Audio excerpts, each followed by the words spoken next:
चाहता हूं कि इमरान खान की 6 गाड़ियां छीनी गई हैं जो उनकी सिक्योरिटी की थी। चीफ जस्टिस साहब आपसे भी दरख्वास्त है, चीफ जस्टिस साहब इस्लामाबाद आपसे भी दरख्वास्त है, चीफ जस्टिस साहब लाहौर हाई कोर्ट आपसे भी दरख्वास्त है। और मैं ये दरख्वास्त करना चाहता हूं जो पाकिस्तान के अंदर जितने भी चीफ्स हैं सबको मिला के मैं करना चाहता हूं कि आप सारे एसेट्स हैं पाकिस्तान के, और इमरान खान बहुत बड़ा एसेट है पाकिस्तान का, लोकल भी है और ग्लोबल एसेट भी है। इस एसेट को बचाना बहुत ज़रूरी है और अना के पहाड़ से नीचे आना बहुत ज़रूरी है।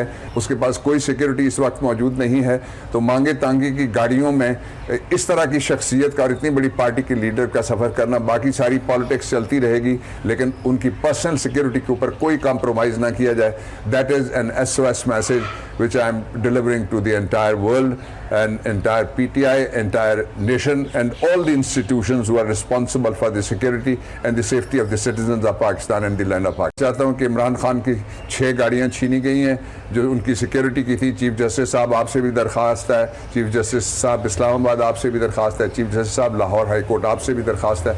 और मैं ये दरख्वास्त करना चाहता हूँ जो पाकिस्तान के अंदर जितने भी चीफ्स हैं सबको मिला के मैं करना चाहता हूँ कि आप सारे एसेट्स हैं पाकिस्तान के, और इमरान खान बहुत बड़ा एसेट है पाकिस्तान का, लोकल भी है और ग्लोबल एसेट भी है। इस एसेट को बचाना बहुत ज़रूरी है और अना के पहाड़ से नीचे आना बहुत ज़रूरी है।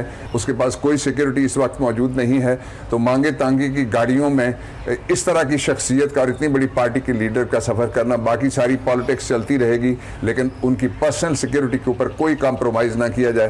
That is an SOS message which I am delivering to the entire world and entire PTI, entire nation and all the institutions who are responsible for the security and the safety of the citizens of Pakistan and the land of Pakistan.